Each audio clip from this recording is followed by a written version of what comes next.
Hello and welcome to the Warp Shelf. I'm Frank Duran.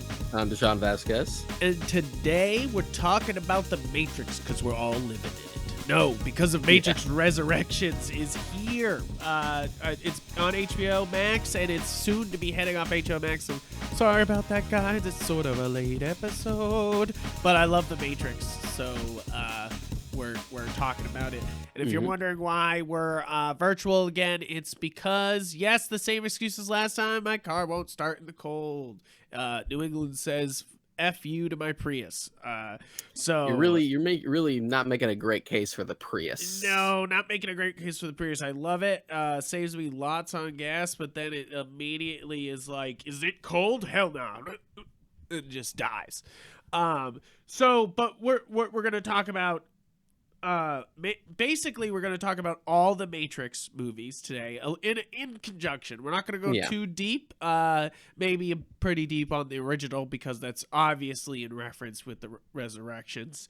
But we want to also give you our full deep dive review of Matrix Resurrections and what we think of it and why you should either buy tickets or watch it on HBO Max or wherever the hell you can watch it. I don't care. We're not sponsored. Do whatever you want. Watch it however you please. We're not encouraging piracy, but watch it however you please. Deshaun, what are your initial thoughts on the original Matrix? Because I know this is something that it's something that all the way back to film school we've been talking about the Matrix. Oh yeah, I'm sure even way before that. Like, when did Matrix 1 came out? That was 99, wasn't it? I want to say it seemed like late 90s, like really, 1999. Okay, so I was right. Right before the Y2K. You know, like, oh my goodness, when all the ones and zeros were gonna turn over. Really dating ourselves, right? Jesus Christ. Yeah. But that's the kind of thing is that the original one was like birthed in this society that didn't really fucking understand how computers worked in the first place. You know, like that they were like that everyone was so scared of that the clocks would turn over because it didn't understand going into the new century. And you're like, yeah. Your computer doesn't understand that, but you do. Like we lived in a world that was afraid of technology, and I think Matrix really is like a huge it's also very much birthed from that, like, even beyond the paranoia, that sense of like wonder of where technology could take us, vast new worlds, in the same way that we had, like, when we had no idea how computers worked and we made stuff like the original Tron, just like, wow, cyberspace. Right, Jesus Christ. I love the original Tron just for being like, this is what the inside of a computer looks like, and you're like, that's an ISO. That's the bit. You're like, I'm sure. Sure, whatever. I don't think it doesn't matter what the technology is, if it's right or wrong for the Matrix. I think that's one of my favorite things about the Matrix. It's so sci-fi. It doesn't care. It's unabashed action sci-fi in the same way that, like, it just everything it does serves the action and of course that led to so many sequels now, you know, because you're just like, it's built for that. So as far as like experiences with the first film, definitely didn't see it in theaters as far as I can remember, which I guess would have been 5 at the time, right? But I did like have it on VHS later, nice, and would watch it and liked it for stuff that I didn't realize was like, I like this. I didn't realize that at the time, but I like this because this is basically anime bullshit, and I don't realize how much I like anime bullshit yet. And that's really it. Is that, like, I was watching the original this morning to get like prepped, and it's so comic booky, so manga, so anime the whole time. Especially Keanu Reeves, like, you know, like all his movements when he's not Neo, you know, like it's all just wacky anime protagonist, bumbling anime protagonist who hasn't found the power yet, right? And or hasn't realized he's the main character yet. And like that's one of the great things about the Matrix is it brought that like Western sensibility to these to action movies in a big way, just from having love of those sensibilities, you know, like just being like, that great. mixed with a little bit of like 90s fuck the system attitude, to the point where, you know, a fucking Rage Against the Machine song plays. Oh my god! Right at the end. I was dying that they were playing Rob Zombie in the one of the first songs that they play, like that's a pop culture, like burning the bitches, and you're just like, oh, I love that song. Yeah, I the reason why I absolutely love that song is that it's from Twisted Metal 4. They had it, and I loved Twisted Metal. I love the Twisted Metal series, and that's why I was like, Rob Zombie, yeah, cool, I'm down. Yeah, that sounds good. And it's funny to look back on the Matrix because, of course, it at the time it seems so like, oh, like what? It like, look at all this like high tech stuff, and then you look back on it and you're like that. You're like, no, it's just sci-fi because none of that makes any goddamn sense, you know. At all. But that's definitely the fun of it, you know, like, is that it's it treads its own path instead of just being another Keanu Reeves action movie that was happening a lot at the time in the 90s. Yeah, it's on a technical standpoint, it's very groundbreaking, even if like story-wise it is sort of familiar waters. Yeah. I mean, but it's, you know, there's always that saying of like, there's really only like a handful of stories that have ever actually been told, and it's all about what sort of flavor you decide to add to it. Yeah, I would say that's the only thing that I can like, because I think that the original Matrix, my like review of it is that it's effortless, you know, like it just does what it's doing, you know, like, and that's the problem with the sequels, is that it's trying to either capture the original or you know, like, or trying to expand upon it, and like and it doesn't, it sometimes works and sometimes doesn't. I'm not saying that any of the sequels are either more or less bad, but like, I mean, I will in a bit,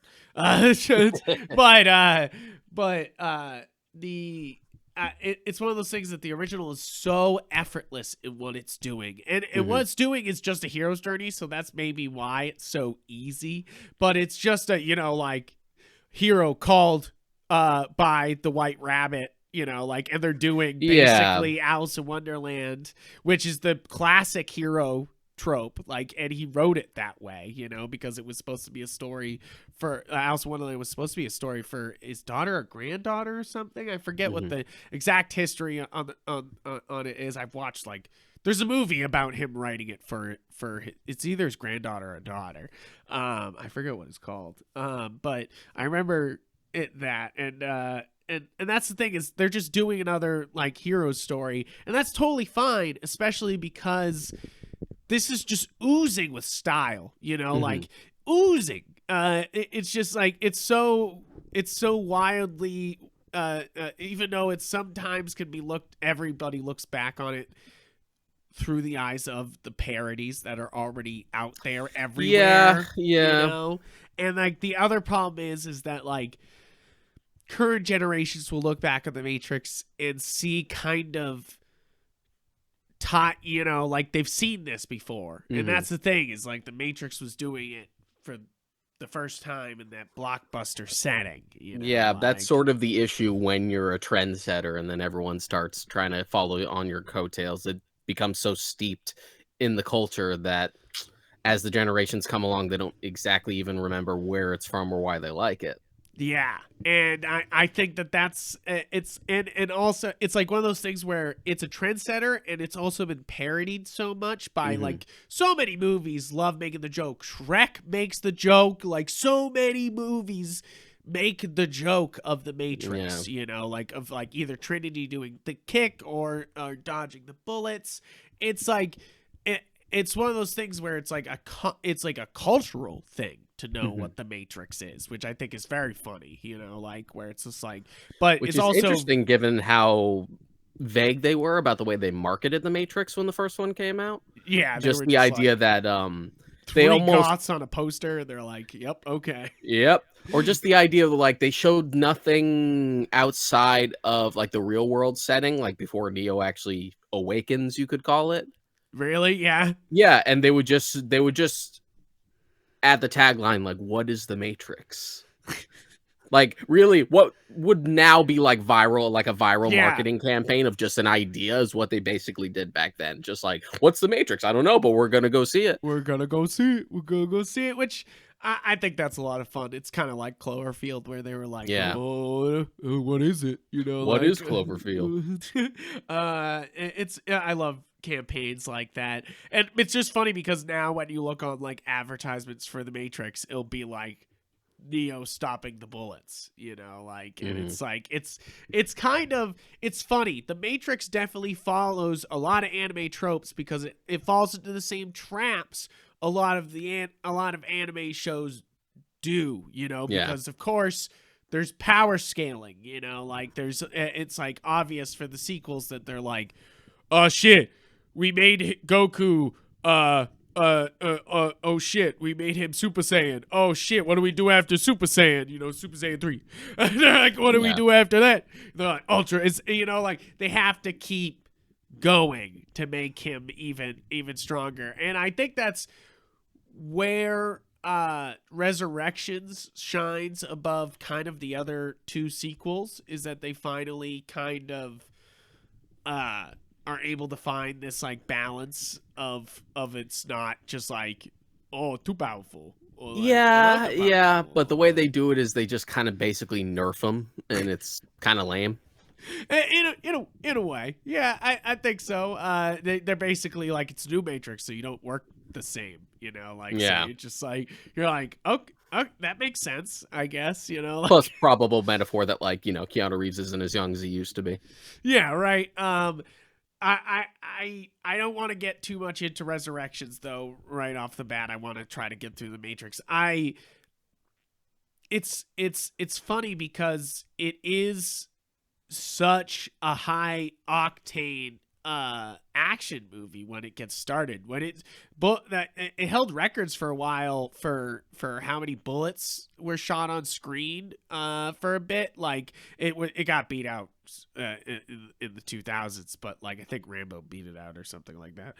But it was like something ridiculous where it was like the most rounds in a movie that had been fired on screen, and it's just like it's like, and also just like it set a precedent like at the time for like what you have to do to keep amping up the action, like Mhm. you got, like we talked about this before, every horror movie is against every horror movie that came before it, and every action movie is against every action movie before it, like because they have to keep stepping up what was done before, what is going to be better, what's going to bring in more audiences, like what's going to, get more butts and seats, like Mhm. that's what, like they're all about sometimes. And it's just like, well, what are you going to do? And the Matrix kind of set this standard of like, let's just go full kung fu movie, like, let's go full on just kung fu, and Mhm. just like not hold back to the Western standard of like, we gotta have action set piece, what talking moment, action set piece, talking moment. It was just like, and we are moving, Mhm. and it is happening. I do give a lot of credit to the Matrix for being very imaginative, and for the cinematography being absolutely spectacular. I like, it really is Mhm. fantastic. You go back and you look at most of the frames and you can literally just pull them, like, and it's incredible. Yeah, Bill Pope was the cinematographer, I think, Yeah. because he works with Edgar Wright now a lot.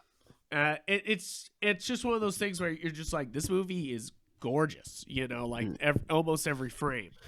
And also, I feel like The Matrix's score by Don Davis is one of the more Yeah. almost like underappreciated things about the Matrix, because it's not Right? one of those things that gets brought up, and it's something I missed from Resurrections because Don Davis wasn't brought back, Yeah. and I could tell because I Yeah. really love that score. It's yeah, the score's fantastic. The theme alone, it's kind of like it's up there with, like, Danny Elfman's and Hmm. John Williams themes. Like, it's fantastic. It's like, exactly what it is when you hear it. Like one of those things where it's just like, yes, that's perfectly Neo's theme. Like that's the Matrix theme. Like you're just like, yep, okay. Um, so I do believe that the Matrix is one of those like groundbreaking movies, but it's one of those things that it's hard because everything after it was trying to beat the Matrix. Like, so a Yeah. lot of movies outshine the Matrix, and you kind of, a lot of people look back down on it, and I'm not saying that that's not true or an unvalid feeling, but I do think that the Matrix is really fun, and it's one of Keanu Reeves' like obviously best performances. Hmm. It's like, and I think he does a great job in Resurrections. I think the other two sequels, he doesn't really know what's going on sometimes. And like sometimes he's doing a good job, sometimes it's like whoa, and like, but I think in Resurrections he really brings it, and I think in the original he's of course just like he's in it. Hmm. Like he's really in it, and you can really tell. Like he's just like, yeah, I'm Matt and I'm Neo. Like Yeah. you're just like, yep, yep. um, But it's just one of those things where, like, that first one was kind of lightning in the bottle to the point yes, where even if I lean a little more positive on the sequels than I know you do, and we'll get into that, even I know that, like, yeah, you had that first one, and it's kind of tough to be like, wow, we made this groundbreaking sci-fi flick that kind of changed the game for action films, both on like choreography side and on the technical yeah. side. And now it's just like, okay, now we're doing a sequel. Do it again. Do it again. Do it again.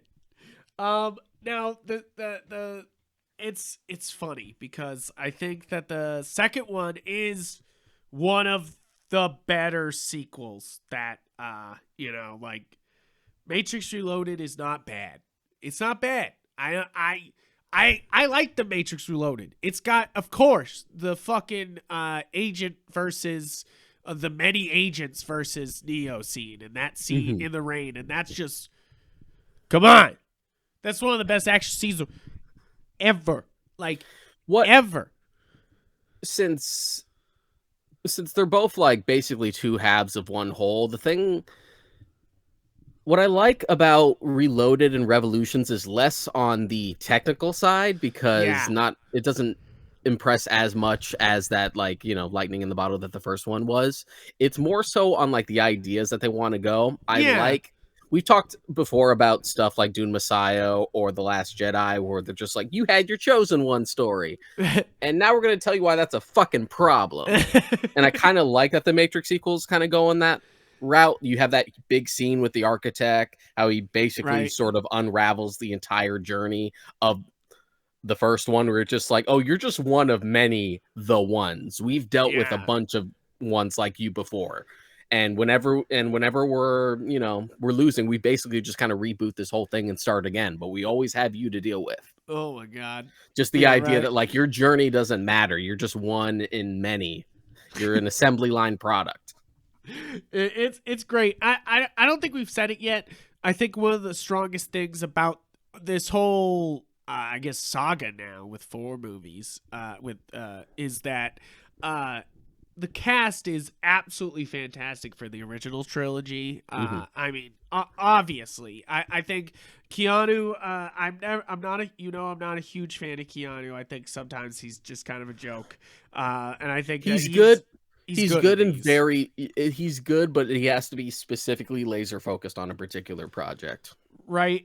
Lawrence Fishburne is of course fantastic as Hmm. Morpheus. He's amazing. And then Carrie-Anne Moss is as Trinity is it she's amazing. She's badass. She kicks ass, and looks great in the fucking leather, and has especially for like 1999 a lot more agency than you would expect out of like what is very obviously a love interest. Right, you're just like, thank God. And then of course, what the real magic of the Matrix is, and I think Revelations suffers due to it, is Hugo Weaving. Hugo Weaving as Agent Smith is absolutely frightening. What the fuck? Yeah, he's absolutely frightening.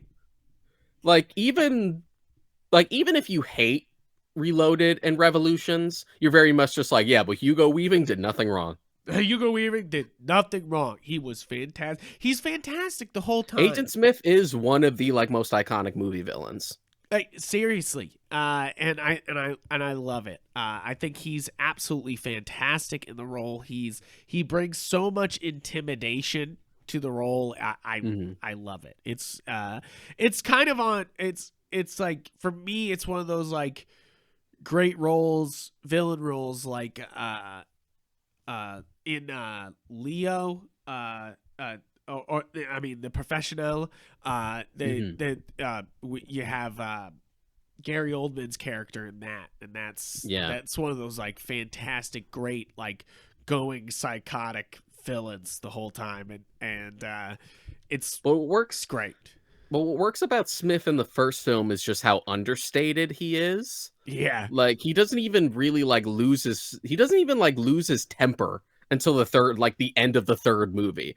The entire time it's just like understated, like just underneath the skin, just rage permeated throughout him. Just like, I fucking hate the Matrix. I hate this place. I hate humanity, and I want out of here. I love it. I think he's absolute. He's stunning in all of these, and it's kind of I think that the guy Jonathan Groff, who plays Smith in Resurrections, he's good. I'm not going to give him any. Yeah, gruff, Jonathan Groff really. Jonathan Groff's a good actor, but it's just one of those things where you're competing with a legend. Yeah, and it's kind of like a no-win scenario in this case. Yeah, there's sort of a similar thing going on with Yahya Abdul-Mateen for like standing in for Lawrence Fishburne as like a version of Morpheus. He's it's just one of those things where, like, he seems to fare a little better though. He does, just because he's himself. He's like, himself. He's good in like everything he's been in. Yeah, right. Like he's, and I know we're all skipping around, but it's like he's probably one of the best parts of the whole movie, and like other than the world building they do, which is I think my one of my favorite parts of that. Him and Neil Patrick Harris are, of course, my favorites of that movie. I'm like, hell yeah, that's why that movie shines. But let's get back to Reloaded. Yeah, because we're just gonna skip around if we just keep going like that. So of course, one of the things you can't bring up about the Matrix is all without talk with about the Matrix is that when we talk about the Matrix, you talk about the media that went with it too. There's so much that came out. There was comics. It's like, of course, you have the Animatrix, like, the Animatrix animated like anthology, which bridges the gap between the first film and the second film to the point where there's a character from one of those shorts who's in Reloaded. Right. Like, and they reference the events of the Animatrix. And this was years before we'd be like, oh my God, Ahsoka Tano, a Clone Wars character being acknowledged in something live action. You're like, wait, what? Yeah. It's wild. And just you had like you had the Path of Neo game, which came out like after Revolutions. You had the Enter the Matrix game. You had the Matrix MMO, which is canon according to the Wachowskis, and the Matrix Resurrections does not contradict it. No, you're like, oh, okay. I loved Path of Neo. I love that game, and then I also loved. I think there was Matrix and Matrix Reloaded, and they were great too. It was one of those things where we were living in this golden age of we had the Lord of the Rings PS2 games, and they were great, and we had the Matrix games, and they were actually good, and Spider-Man games came out, and they were actually good. We actually had good licensed fucking games back then, back in the day. Yeah. But like, fun fact, and I always forget about this. My cat that I used to have, who's like sadly no longer with me. Her nickname was like Nine, but her name was Niobe. She was named after the character Niobe from the Matrix. That was my mom's choice. That's so funny. My mom is that kind of nerd. That's so funny. That's great. So I also love that Niobe. Sorry, say it again. Niobe is in the Matrix Resurrections, and they do such a good job with her that you're just like fantastic. You're like that's good stuff. But Reloaded. Well, let's talk about. I was gonna lean like the thing about Reloaded is that it goes so far. It's got the money, and it really like knows that we've unlocked Neo's power, and we're just gonna have like crazy time with it. Which I do kind of like, because my big problem with a lot of franchises that start with like that nice hero's journey first outing, and then they have a sequel, and then I feel like they hold themselves back afterwards and just sort of spin their wheels. That's my issue with the Men in Black films. That's been my issue so far with the Kingsman movies, where it's just like, okay, we've done the origin, now the world is really opened up. Turns out now we're just kind of do the same shit again. Yeah, they're like, rewash. And they definitely at least try to branch out to something different. And I appreciate that the original two sequels go a lot more like philosophical and actually really try to challenge the narrative established by the first film. So you can't say they're at least not trying to spin their wheels or just trying to tread the same material again. As far as like how it's executed, your mileage is going to vary on that depending on who you ask. Yeah, I think that's the thing here, is that with these two sequels, is that if you're really into the philosophical arguments that they're making, you're going to be like, yeah, okay, good, cool, great, I'm here. And then if you're not, it's kind of like, oh, these set pieces are pretty cool, like you're like, these are cool set pieces, like this is nice, but it's... but I feel like and it's one of those things where I think it's just like a balance thing of like the Matrix was mostly punchy flavored with philosophy, and then you have like philosophy flavored with punchy. And so like, it didn't sort of like rubbed people the wrong way. But I think about like Reloaded and Revolutions, and I think about scenes like Neo's conversation with the architect, or that scene in the diner where he's talking about how he designed certain codes. There's that scene where a woman eats a piece of cake and it gives her an orgasm because he likes to play God that way. Yeah, you're like, wow. Like it's pretty wild. I like. There's a lot of memorable scenes. Yeah, like that's the thing. You could argue that maybe at least the original two sequels, back when it was still a trilogy, kind of lean harder sci-fi than the first one does. Yeah, they go so much further with what's going outside the Matrix than the first one does. The first one is like, we got to figure out what the Matrix is, and then we find out that's a trick, like that just finding out what the Matrix is was a whole trick, and they're being harvested, like, and it's I love that little trick. But then, like, of course they're like, well, but our real power is in the Matrix. So they're like, in the next two, it's like they kind of stick a lot with the Matrix. They stick with the Matrix a little bit, but then they know to expand outward to what's happening outside. Yeah, especially the third one. The third one has a lot of like Zion stuff. Yeah, exactly. Which I don't know how well that sits with everybody, if that's the end of the trilogy. That's the thing about Revolutions, is that it feels like another shoot 'em up sort of at times, but then has some great moments, like you were saying. Like, actually has some like really, really great moments, and you're like, okay, cool. Like, but it is one of the weirder criticisms of Revolutions, I would always hear growing up is that they found it boring because there wasn't enough action, which is weird because Revolutions has a lot of action. A lot of action, like Revolutions almost has the nonstop. whole war with the machines and Zions, and people are in fucking everyone's in mech suits and shit, and then you have that Dragon Ball Z ass fight between Neo and Smith at the end, Right. which was and still is my shit. You're like, That was hell like yeah. the closest thing to a live action DBZ fight at the time before like Man of Steel came out. Yeah, and now Shang-Chi, like, which is just straight up a Dragon Ball Z fight. But yeah, exactly. I think you're exactly on the money there. Is that the Revolutions doesn't hold back with the action. It goes, maybe we should add more. Like, yeah. But there are some. That's why I think Reloaded is held a little bit higher. Is it feels a little bit more sophisticated and not lost in the sauce as much as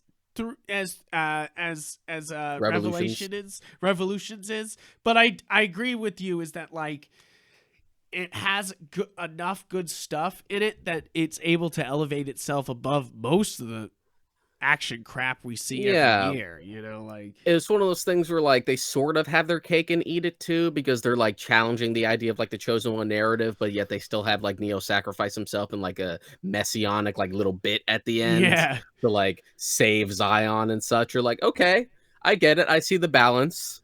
Right. But there's also weird stuff in Revolutions, like Trinity dying in Revolutions, which I get why they did, because like if Trinity dies, that means Neo can die. Yeah. And it'll feel right. But it's also one of those things where like we already kind of pulled the Trinity dying thing at the end of Reloaded, and this just kind of cheapens that. Yeah, exactly. It feels I always felt like a lot of retreaded. I always felt like if you wanted to sort of have like that similar punch, you could have had Morpheus die at the end of Revolutions. Yeah. The idea of like dying for what he believed in since the first one. Exactly. There's like stuff to mine there, but doing it for Trinity, I get why, but maybe you shouldn't have pulled the rabbit out of that hat at the end of the second one. And they definitely are they implying in Resurrections that she dies with him at the end instead of dying separately. Like it's just kind of one of those things where she dies with running into the Xeon in a clip in Resurrections. Yeah, she gets killed on the ship. She basically gets fucking washed in Serenity. Right. Yeah. And then Neo goes up to like confront the machines, and then he dies that way after he fights Smith. Right. And like reboots everything. And they weren't exactly like close, but it is implied that like, I mean, their bodies weren't that far away from each other, so they're just like, let's just scoop these two up. Whoop, whoop.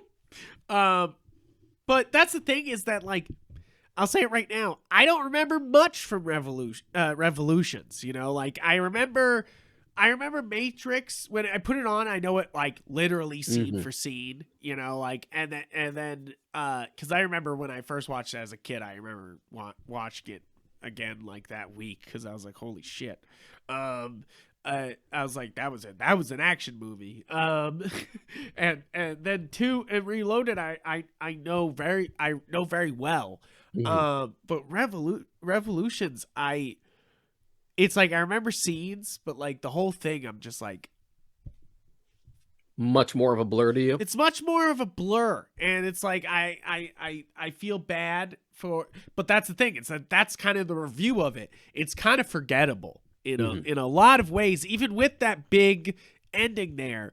It's kind of forgettable. It's kind of one of those things where you're like, okay, yeah, like there's some scenes that work well. I agree, but it's overall, I think that's the issue with Revelations. Is it Revolutions? I used to call it that too.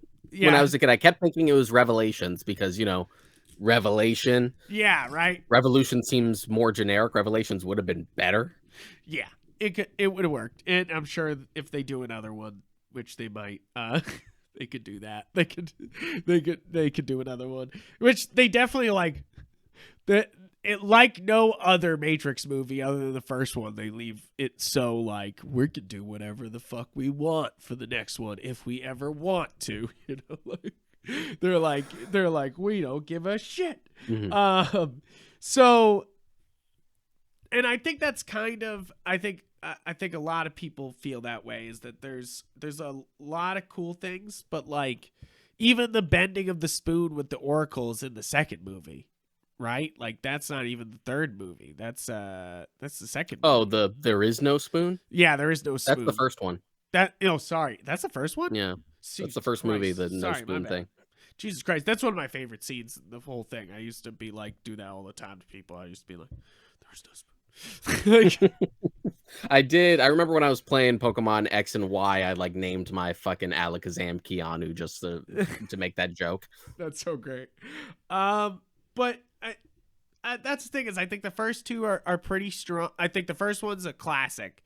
The second one's strong. Third one, Yeah, even for someone who like, again, leans more positive on the original two sequels, even I admit that, like, yeah, it's diminishing returns as you go along. The what is great, of course, is the Animatrix.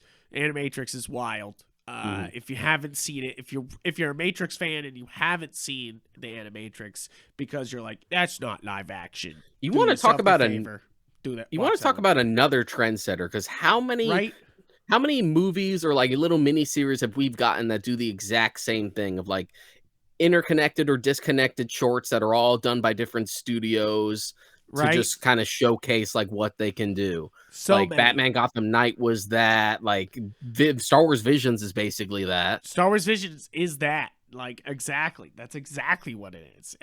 You have Star Wars Visions. It's like, there's what's another one? They had so many, you know, like there's so many that you're just like, okay, like that an animated short sounds good, you know. I'll take that.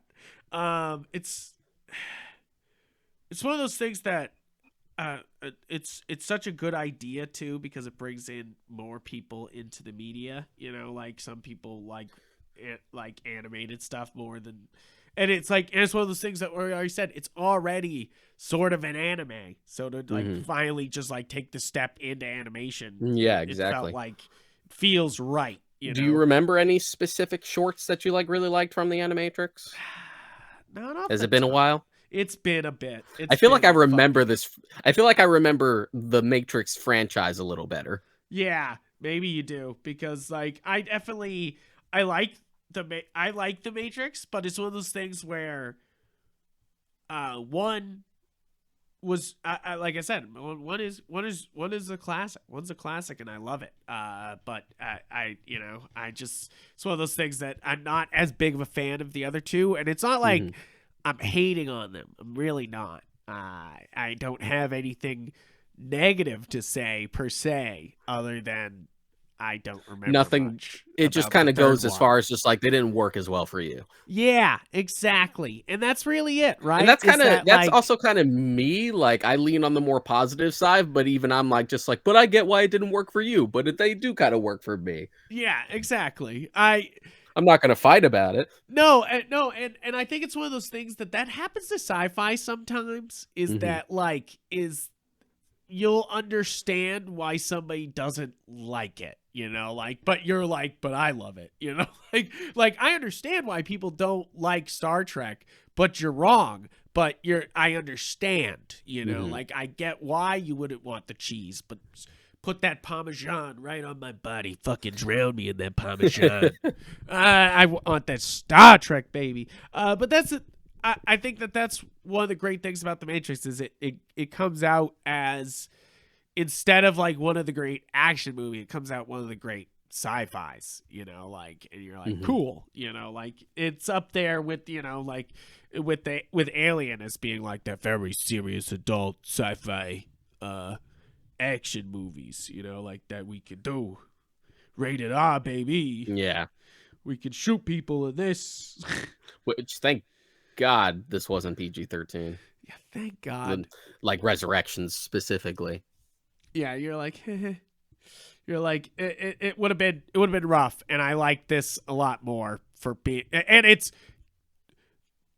there's a lot to say about Resurrection, so I kind of want to get to it. Yeah, we can pretty much get into Resurrections. So now. Resurrections has a lot of striking imagery. And I think that's what I liked a lot about this one, is that it had some really, like, that's the thing, is I think that Revelations, when they get to, who's the guy with the Revolutions, god damn it, I'm so sorry. When we get to the guy with the white room, they admit is the admin, or what's his name? Architect. I don't love the white room. We already did the white room as like the training room for Kung Fu. So it feels like, why are we doing the room with the screens with the white? Like, I know what's going on, but like, you have like you have like the symbolism of like the repeating image that like really hones in on the point that like you're just one of many chosen ones that we've dealt with before. So you have like that symbolism there. Yeah. And the idea that it's someone simple as just someone monitoring the entire Matrix through a bunch of screens. It's sort of simple but effective. But I also get the like, well, we kind of did the white room when we had like the armory and shit. Right. And it's like one of those things that I like Resurrections for trying to do a lot of different things. They basically turn the Matrix into like a Bond movie in a way. That's what I kind of liked about this one, is that Resurrections is very meta, of course. Like the other Matrices are meta, but this is like, holy shit, we know we're making a Matrix movie, you know? Yeah, like and I kind of liked all of that stuff. I know I've talked to a bunch of people who found that bit annoying. At Christmas, I like talked to a cousin, and he was like, "That's fucking stupid," and I was just like, "I liked it." Like, that was actually like, kind of my favorite bit, and I wish they took it further. Right? That's like, we'll get more into it later, but my primary issue with like Resurrections is that I feel like it doesn't go far enough in a few places, to be honest, especially once you establish the meta stuff, which works because just given the nature of the Matrix's premise, you can go meta with it. Yeah, exactly. And the idea that this was very real life, sort of meta, but like this is really like, hello audience, welcome back to the movie theater, sit down. We're gonna have a conversation now. Like, because we went so deep into the meta at the start, I kind of to be honest, I wanted Matrix Resurrections to go fucking full New Nightmare. That's what I wanted. Right. Me too. I was kind of like, I want like him to address the audience at the end. Yeah. I'm like, come on, baby. But and just like talk about like the cyclical nature of like these types of movies and stuff like that. We really could have dug into it, but it's really just there at the beginning. And it is pretty funny because the idea of just like, Warner Brothers is trying to make us do a sequel of The Matrix. They're going to do it with or without us, which is literally what happened. Yeah, literally what was happening. And like, it went to the point where like, we don't even have both Wachowskis on this one. We just have Lana. Right? Which is interesting, you know, it's the first one with just Lana, you know, like, so it's not both of them. But I think that's what makes this one a little bit different, you know, it makes it a little bit, there's some like, there's just a bunch of like stuff I miss, and even beyond the obvious stuff, like, oh man, I wish it was actually Hugo Weaving. Yeah. Instead of someone else. That's the thing, is I don't feel like Lawrence Fishburne is totally missed here. I think that's because, of course, Mateen is killing it. You know, like Abdul-Mateen is amazing as Morpheus. It's always one of those things where you're like, if he replaced him from the very beginning, you'd be like, yes, this is good. You know, like, it's funny that you mentioned that you like the world building in this one, because I guess that's one of the things from the Matrix Online. Morpheus died in the Matrix Online, right? It bridges the gap in the years like after the Matrix Online takes place after Revolutions. It's about the fallout and like the wrap up of the war stuff, and like the like insurrections and stuff, and like machines who don't want to follow the like the sort of like peace that the humans have agreed to, stuff like that. There's always going to be like rebel factions and things like that. Yeah, I like this because they were basically like it's another like anime reference, but I can't like it's basically when you defeat your enemy and then your enemy now works with you, you know. It happens in so many animes where it's just like, we have defeated the machines, now they work with us against the other evil machines, you know, like, and you're like, yeah, just you're look at like, all right, the Dragon Ball franchise in general. right, Look how many villains Goku collects that eventually become his friends. right, or even even of course the obvious one is the time I reincarnated as a slime, where he basically goes around and makes everybody part of his team, you know, like that's just every little thing that comes into his path, and that's it's kind of funny, because that's what's going on here, is that they do this world building of like the human race survived, Neo did not, but like the human race survived, and you know what happens, you know, like after that, you know, with all the I appreciate that they did a time skip with this, and I didn't expect it. It's funny because Niobe was in the trailers, and I just didn't realize that was Jada Pinkett Smith. Right, me neither. I was like, what? Huh? So, and it was one of those things where like, yeah, it'll probably be a time skip just as long as, you know, how long it's been since Revolutions came out. But the idea that it's just like, no, it's decades and decades afterwards, and like everyone except Niobe is gone. Right. I kind of dig it. I kind of dig the, like, it's a full fantasy / sci-fi element of it, you know, of being like, no, this isn't just 20 years later. This is 60 years later, because you've been dying and repeating in the Matrix repeatedly, you know, just to create more power, you know, like. And beyond that, because it's been so long, you get to see like the advancements in technology, like, oh, we don't need the phone booths anymore, we can do this and we can do that.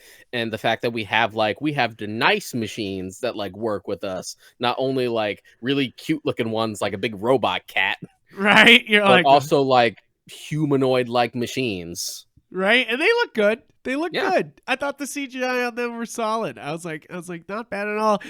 There's some shaky moments with the Morpheus in the real world, like particle stuff, but it's a cool idea. It's a cool idea. I like that, like, we could bring programs to the real world with this, like, you know, this technology. And I like the idea of instead of like hard light projections, which comes up a lot in a lot of sci-fi movies, you know, like where just because that's something we're toying with now, right? We could make projections hard and you could touch them, you know, like. And I like this idea of like a fluid metal that like moves along with the program, and I'm like, that's cool, I dig that, you know, like. And it's kind of funny for him to not be a real you know, at all, you know, like, is that basic. That's the other interesting part about this, is that like there's a few real people, but like there's a lot of not real people that he's dealing with at all times, you know, like he's dealing with programs, you know, like, and you're like, oh, that's it, you know, kind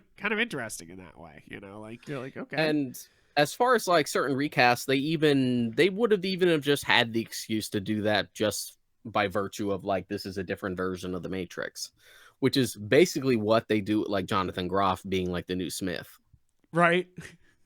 Right. I definitely. And to be fair, Smith doesn't play as big a part in this as you would think.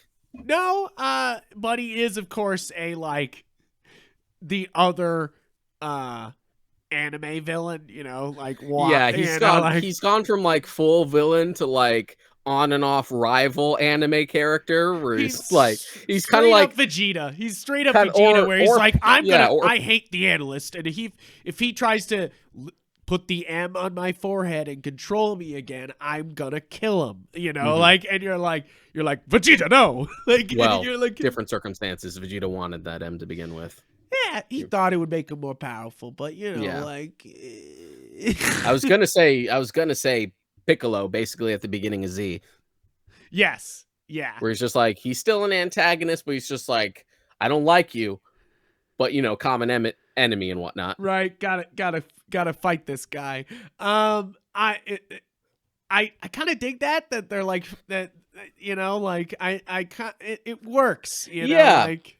And I like that they're meta enough to not only be like, he's like, okay, we're making a Matrix 4, etc., etc., but then we also like do the callbacks, like seeing Trinity run from the agents was like, wait, this isn't how it happened. Just the Yeah. idea that the Matrix is almost like propagandized itself. Right. That like we've kept Neo alive, but we've sort of just made him feel like he's been insane in order to like keep him tethered. Right. It's really interesting ideas. Yeah. In the same way that like I like interesting ideas from the other sequels. My issue is I don't mind the callbacks, Yeah. but I really didn't need. I could have just had the lines or the shots. I didn't need them to cut in actual footage from the movies. That was starting to get really fucking annoying. Yeah, like that was starting to get think that was starting to get like much. It was starting to get real member berry pie. Yeah, it's one of those things where I like the meta-ness of them being like showing the Morpheus scene, but it's a little too much up your own butt there instead of meta. You know, like it's a little too much. Like, remember the first movie? You know, like remember this? You know, like yeah, it's just like, and it's not.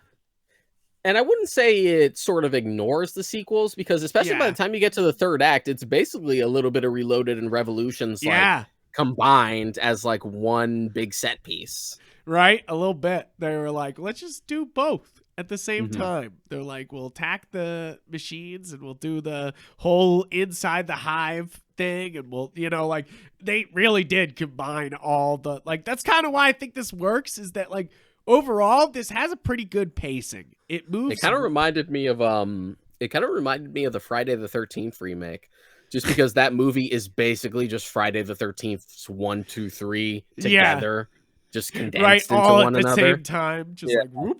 Because I think what they're able to accomplish here, that like you were already saying, is that in the first movie you actually worry that he's crazy. You know, like you actually are like, is he crazy? You know, like, because all the scenes with like mentioning the Matrix all could be him fabricating it in his mind, you know, like, so it's all could be totally fake. And like, that's what I like that they're able to capture in this one, is that like, is he going crazy type of feeling that is going on, you know, like, is that like, oh, can we trust the narrator, or is the narrator being confused himself, you know, like, you're like, oh shit. Like, now I do think I think that Neil Patrick Harris is a great villain. I do think it's weird that the meta-ness of like, we're using bullet time against you is a little like, it sounds like a great idea on paper, like something you would read in the script. You'd be like, oh yeah, that's actually pretty cool. But the way it's actually done is kind of underwhelming. Yeah. It's one of those things that they're doing it digitally instead of doing it physically, like the first two movies definitely do. You know, like that they use multiple cameras and all this stuff, and they're definitely doing it digitally in this one. And it's like, it's one of those things where you're like, come on. You could have put in the work, because it could have been more visually stunning. Is basically it. Your mind goes to like, if you're just gonna do what is essentially just a big slow motion scene, like we've seen that done before and done better, like the Quicksilver sequence in Days of Future Past, right? You're just which like, is very impressive, like stuff like that. So when you see it like this, you're like, ooh. But that's also sort of a running thing with Resurrections that kind of bugs me. It's just one of those things where the Wachowskis were groundbreaking in their prime. Now they seem kind of antiquated in a lot of ways as far as the technical perspective is concerned, because I think about the fights in Resurrections and none of the choreography really hits. It's kind of like super weightless, doesn't have the same weight. They didn't have the same choreographer, which makes sense because he's like 80 years old now. The real like set piece that I think works the best is, of course, the whole ending of building up the tension of like trying to pull her out and like kind of do that like Indiana Jones with her, and then you have the fight with Neil Patrick Harris going on, and then you also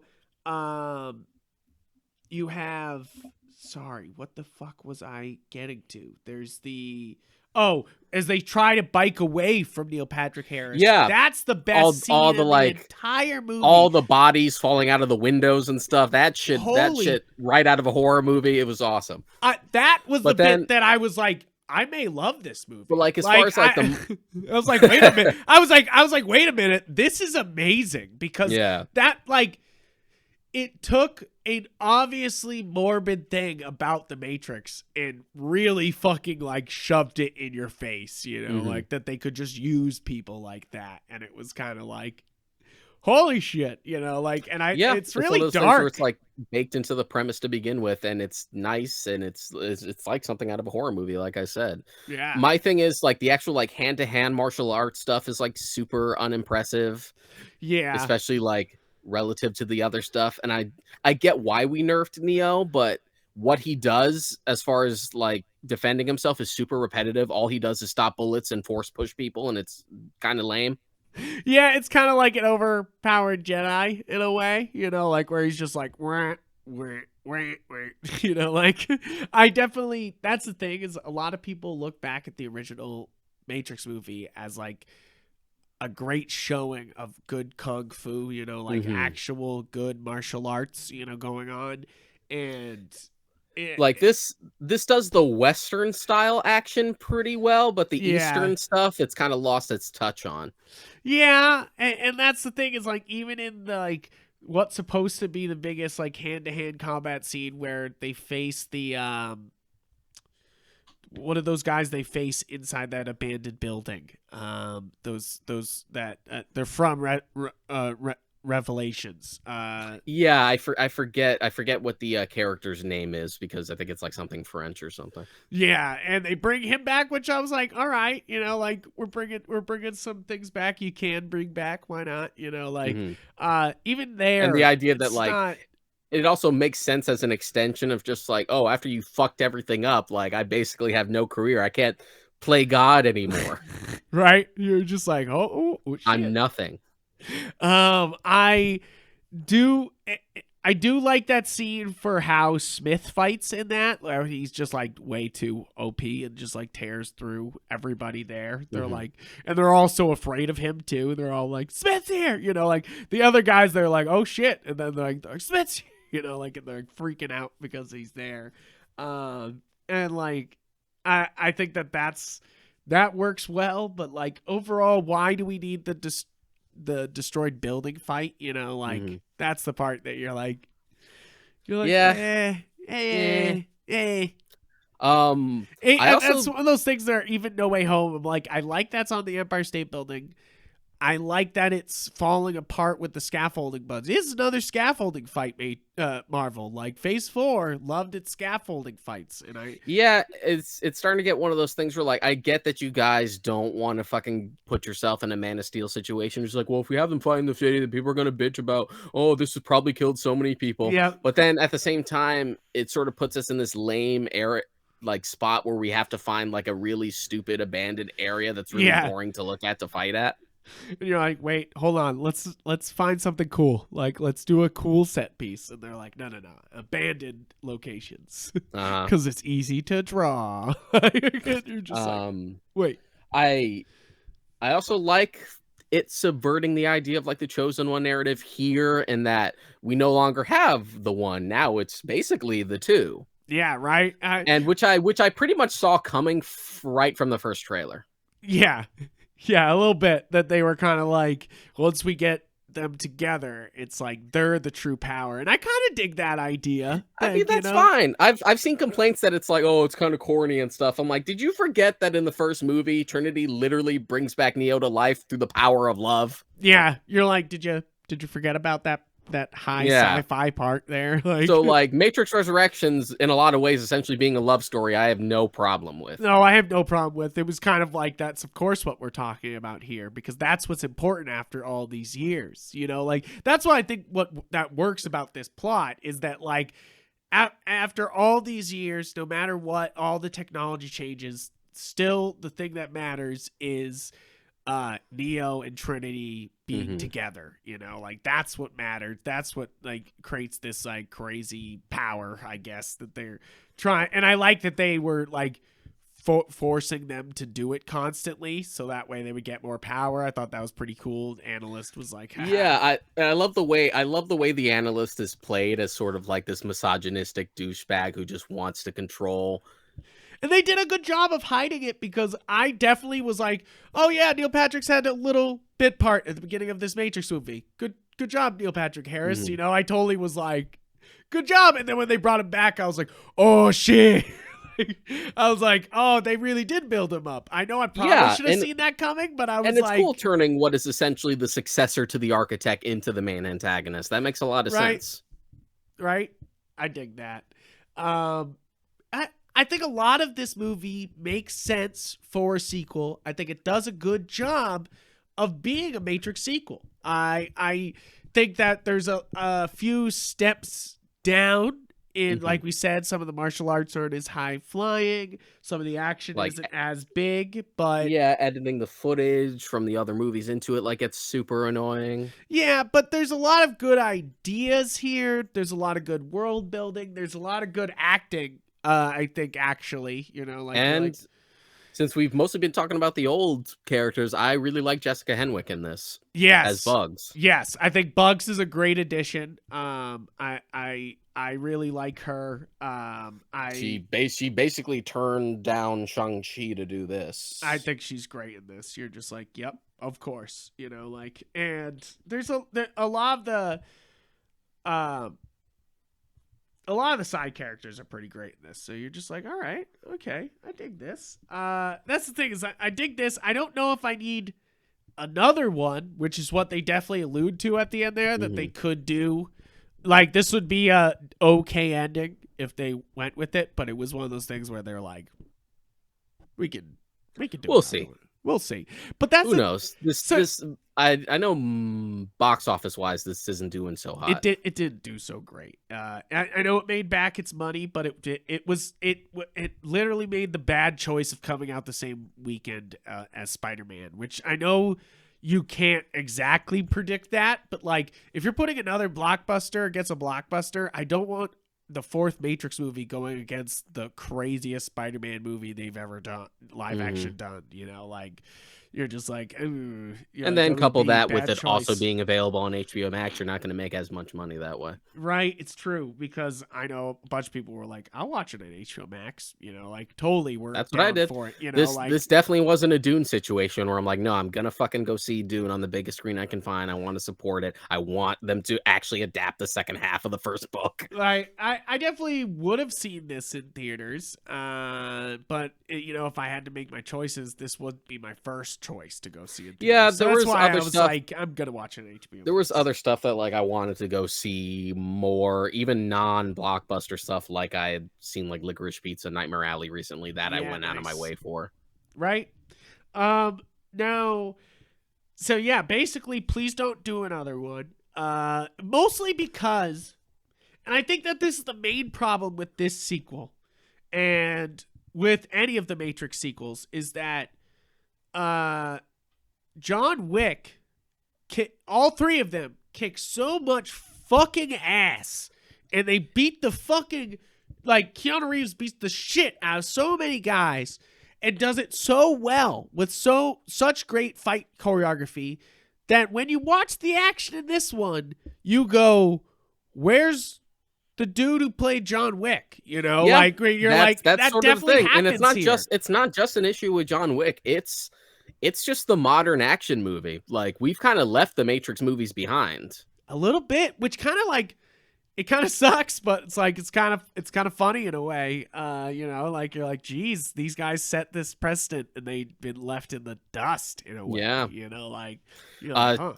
It was cool that Chad Stahelski, who co-directed the first John Wick movie and was Keanu's stunt double on The Matrix, made a cameo. He was Trinity's husband in The Matrix. Oh, cool. That's funny. Yeah, that was Chad Stahelski. That's good. That's really funny. I think the action is just not John Wick level, and it could have been. At multiple times, I was like, here we go. You know, he's in the cafe. He's going to, like, tear these guys apart. And it never feels like that, you know? Yeah, like, when you think about, maybe like, some that's of the not best... what the Matrix action is past the original. That's the problem, is the Matrix action is kind of superhero action past the original. But even that, we have superhero stuff that have kind of like done more elaborate stuff since those have come out. Like you compare it, even if it's a completely different genre, you compare it to like some of the bigger action films of this past like decade. This ain't no Mad Max Fury Road. This ain't none of the John Wick movies. Yep. And it's kind of like, and that's the thing is like, and it's funny because that's another case. Like, hey. And that's another case of like George Miller did all the Mad Max movies, didn't do one for so long, came back to it, came back and killed it. Came back to it and was like showing up all these young directors like, this is how you do a fucking action movie. And the man's how old? Yeah, right. You're like, holy shit, I love him. And that's the thing is that like, I want to see like, that's the thing is we've seen what other movies the Wachowskis make. They make like Jupiter Ascending, you know, like that's the problem is that like you know, like you're like, I want to see them doing other things, not Matrix, and you're like, the only good one that I I love Cloud Atlas. I think Cloud Atlas is pretty solid. It's a long ass movie, but Cloud Atlas is good. I think the real winner, other than the Matrix, of course, is Speed Racer. Speed Racer is a fucking banger, and you will not. Yeah, it's one of those things where, like, I wouldn't call the Wachowskis, like, a one-hit wonder just because, again, I like the Matrix sequels and the ideas they have. I like Speed Racer. I like Cloud Atlas. Cloud Atlas won Oscars, right? Like, I'm pretty sure. Yeah. I also really like Bound, which is the movie they did before the Matrix. Yeah? I haven't seen that one. It's good? Yeah. Definitely not an action thing. Completely different kind of story. All right. Sounds good to me. You know, you're like, okay. I loved the Path to Neo game. I just want to say that again. That was a fucking game, bro. That was a fucking game. Now, and of course now they have, and I haven't got my hands on it, was the Matrix Awakens Unreal Engine 5 experience, the one you could play on your headset. And I was just like, I'll tell you what, seeing footage for that at the Game Awards was pretty impressive. It does look impressive. Of course, Jupiter Ascending is the big stinker on this list. Oh, yeah. You know, like even with all the Matrix sequels, the real, like, because they're fine. And right now, Matrix Resurrections on IMDb is 5.7, still not as low as Jupiter Ascending. And they also worked on stuff like Sense8, which I know got canceled, and I didn't watch, but I heard was really good. I heard it was good. So yeah, they're not. And that's the thing is, I think Matrix Resurrections is getting a bad rap. At like 5.7 is not what I would. I mean, that's almost a 6, but I think like this is a 6 or a 7 movie. You know, for me, you know. Yeah, if I remember correctly, I think the cancellation for Sense8 and like, you know, the mixed feelings that people have felt about the other Wachowski projects, I think is part of the reason like we didn't get Lily and Lana, just Lana this time. Yeah, is that they're just like no. They're just like, I'm out. Yeah, they're just kind of fatigued, I guess, which is interesting because the same thing's happening with the Coen brothers right now. Yeah, where they're just like, I'm gonna do something by myself. Yeah, the Tragedy of Macbeth is only directed, but I think Joel's doing it, but Ethan's not. Huh? That's interesting. I wanted to see that because Ethan said that I can't remember if it was either Joel or Ethan. Let's say one of the Coens said that he feels like he's kind of done. Wow. That sucks, you know, like, but you know, gotta do what makes you happy, I guess. So, but like, and they put their mark on the fucking industry, so you know, can't fucking beat that shit. But really, the real lesson of all this is watch Speed Racer. Speed Racer's dope. No, I'm just kidding. I mean, I would say time is like kind of told on Speed Racer now. Yeah, I mean, of course, the real winner is Redline. If you really want to watch a fucking car racing movie, watch Redline. That's the real banger. But I really do think that Resurrections is not as bad as the reviews have put it out to see. I know Rotten Tomatoes has given it the fucking.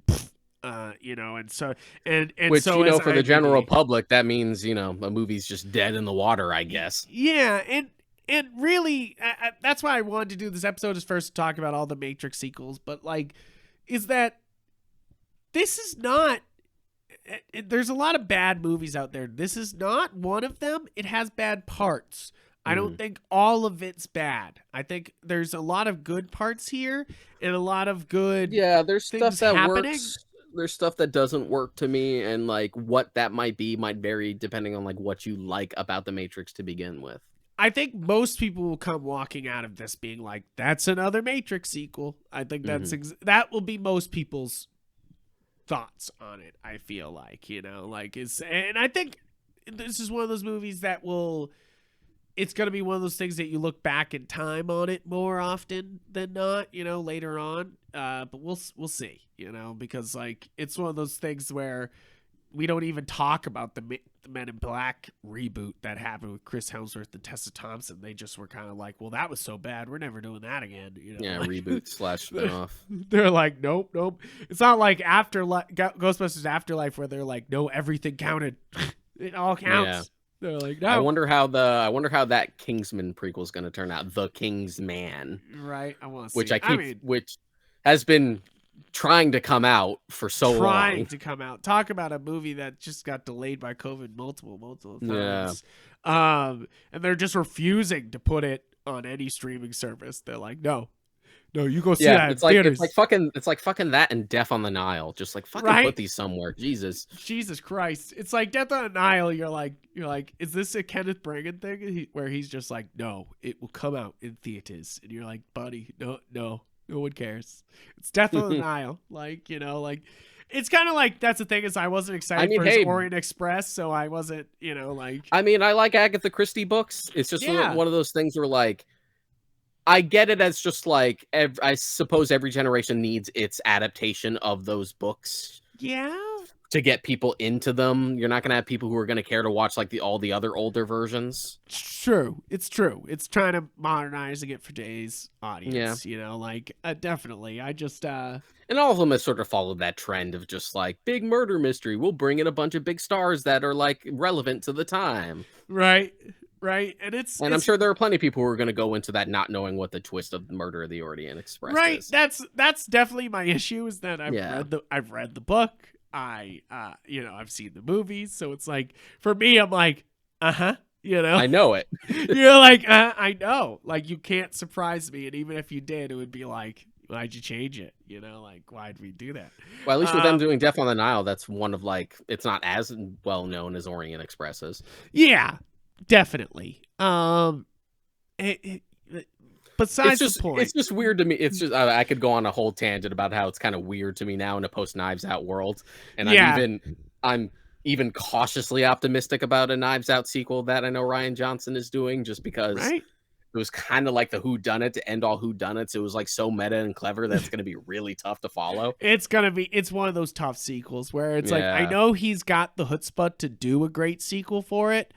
It's just going to be hard as balls, like, it's just, there's nothing harder than that, like, you're just like, okay. So I'm pretty sure that's it for the Matrix Resurrections. Do you have any other thoughts you want to say? No, they should have called it The Matrix Rebooted. I know it would have been way more on the nose, but that's basically what this is. Should have done it, because that's what it was, like, that's what it was. And basically, I mean, unless they really amp up the next one and really like send it with the next one, trying to make it the biggest action movie they possibly can, because like, I mean, good luck, because we still got another John Wick movie to get.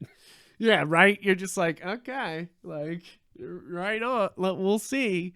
I don't know if we will, though, because of course the money did do great, and I know it brought in some subscribers for HBO, but I know it did do like Godzilla versus King Kong numbers, that's not the same. No, like Snyder Cut numbers. Yeah, exactly. And it's like one of those things that you're like, so if this is the end, I'm good with this. This is, like, I'm better with this than Revelations, like, like, I don't know, like, I think this is better, but I can't really.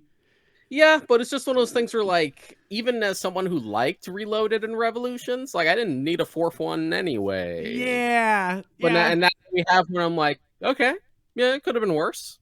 Yeah, that's the thing, is I think that's a terrible review for a movie, but you're like, Yeah. hey, this could have been way worse, and it's actually pretty good. But, you know, like, at the same time, as we've said, it's okay good. for something to just be okay.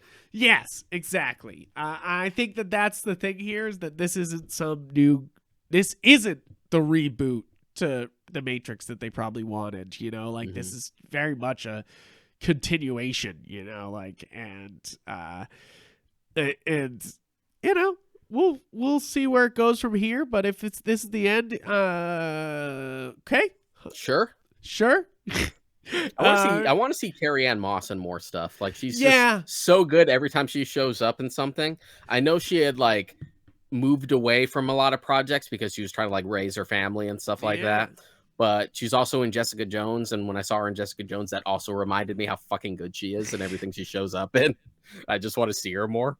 Right? You're like, please. You're like, you could do more. I mean, yeah, she's fantastic. Memento. You're like, hell yeah. She's in a show called Wisting? Huh. I didn't know that. That's pretty good. And she's, of course, in Mass Effect. As Arya Tolok. That's the thing. She could do more sci-fi. You're like, come on. Yeah, why not? Star Trek. But yeah, that's pretty much it, guys. Thank you for checking out our Matrix Resurrections / Matrix episode here. Please be sure to check out, we're on the Galaxy of Geek YouTube page now, so please check out that YouTube page. There's going to be a lot more coming to it, but now this is the new home of the Warp Shelf podcast. You know, like this is what where we're going to be living from now on. Yeah, just so we can diversify. So, yeah, exactly. We can do more shit. So get excited for that. Please hit subscribe, you know, make the algorithm move, all that jazz. And then, but most importantly, guys, thank you. And, please check out, our personal, Instagram and Twitter. I'm Yep Frank on there, and Montcaraca. And you can also check out Yep Gundam. I have a Gundam Instagram now, and be sure to check out GalaxyGeek.com. Check it out for all the episodes of the podcast. That's still the home. That's not changing. They're all the episodes are gonna be on that website. So and of course the podcast goes to every podcast platform, so that's not changing at all. So no worries about that. It's just for the new video YouTube stuff.